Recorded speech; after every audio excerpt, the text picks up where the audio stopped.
पीले दांत वाली बहू। रंजना कभी ब्रश नहीं करती थी। उसे कितनी बार उसके माँ बाप ने डांटा, लेकिन उसका कोई असर उस पर होता ही नहीं था, जिस कारण से उसके दांत पीले पीले हो जाते हैं। शादी के बाद अरे बहू, वैसे तो तुझ में कोई कमी नहीं है, पर तेरे दांत इतने पीले कैसे हैं बेटा? कैसे मतलब? कोई सर्जरी थोड़ी ना कराइए। वो तो क्या नाम, मैं ब्रश नहीं करती थी तो पीले हो गए। अब क्या करूं? आप कहें तो लाल करवा लूं या फिर काले? यार ये क्या है, क्यों माँ से लड़ रही हो? लड़ रही हूँ?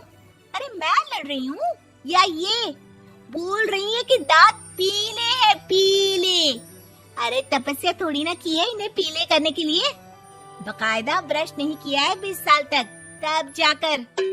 छी, कैसी बात कर रही हो?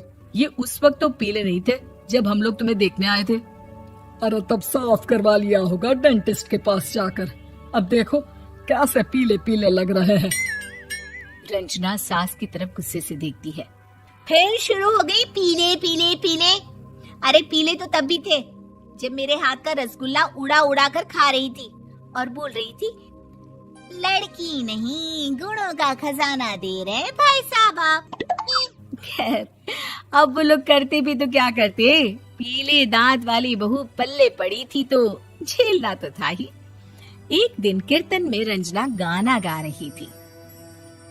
अरे कमला बहन, माँ का द्वार है, यहाँ तो सब शुद्ध होकर आते हैं, फिर अपनी बहू को ब्रश भी नहीं करवाती तुम।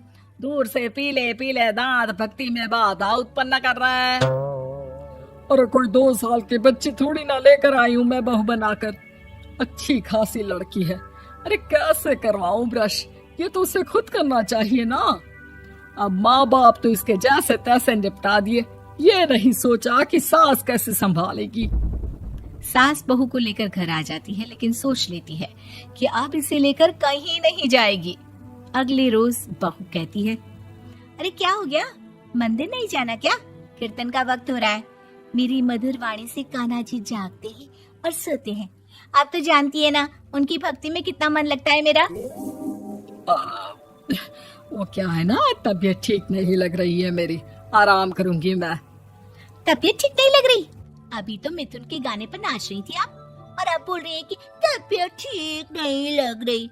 अरे भक्ति में मन लगा लो सासू माँ, ऊपर जाना है, क्या मुंह दिखाओगी आप? हाँ? सास को बहू की बात पर गुस्सा आ जाता है। मैं क्या मुंह दिखाऊंगी, इसकी चिंता तो ना कर, समझी?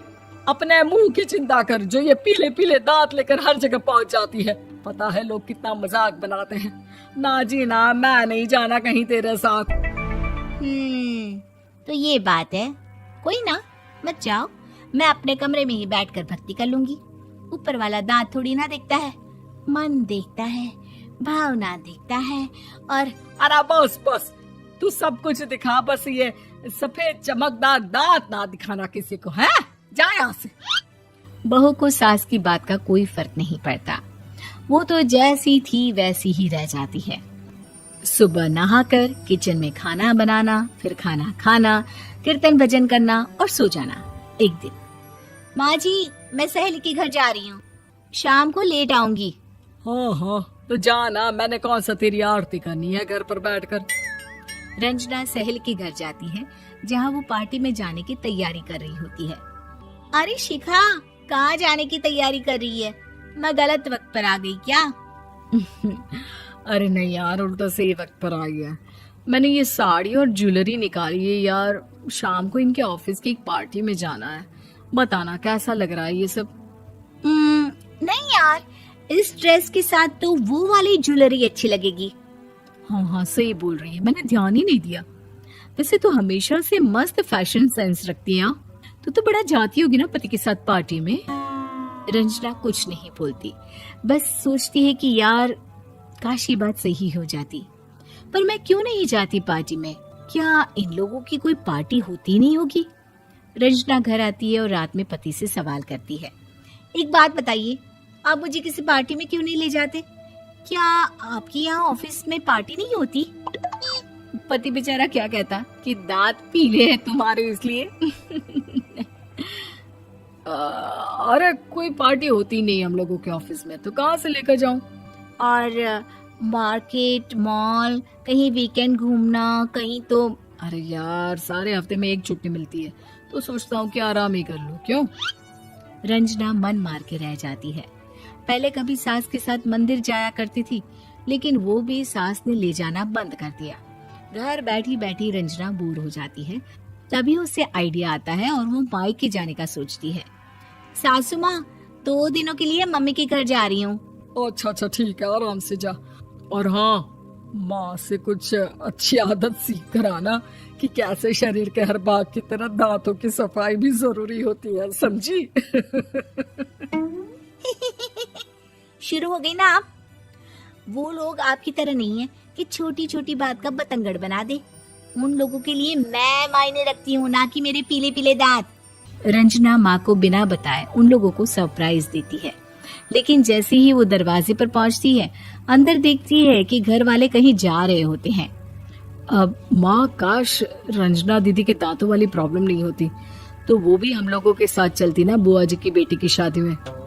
हाँ बेटा, लेकिन अब उसे कौन समझाए कि उसको उसके पीले दांत नहीं दिखते, लेकिन उसके आसपास के लोगों को कितना एम्बैरेसिंग फील कराते हैं।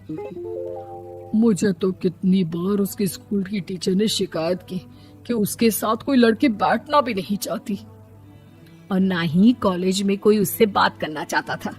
लेकिन पता नहीं क्यों उसे ये बात समझ में ही नहीं आती। कोई कमी नहीं है उस लड़की में, बस यही कि दांत पीले हैं। वो तो भला हो जीजा जी और उनकी माँ का, जो दीदी को जैसी है वैसे ही रखा हुआ है। रंजना को अपने घर वालों की बात सुनकर बहुत दुख होता है। वो सोचती है कि वो क्या करे, लेकिन फिर वो सीधा डेंटिस्ट के पास जाती है, अपने दांत चमकाती है और कसम खाती है कि वो रोज ब्रश करेगी। अरे क्या हो गया? तुम तो 2 दिनों के लिए गई थी ना, पर कोई ना, अच्छा है, चलो आ गई तो। रंजना सास के सामने आकर खड़ी हो जाती है और पूरी स्माइल करती है, उसके चमकदार दांतों को दिखाती हुई। हैं? चले मंदिर? माँ, मुझे माफ कर दीजिए, मैंने आप लोगों को बहुत एम्बैरेसिंग फील करवाया। मैं आज से रोज ब्रश करूंगी।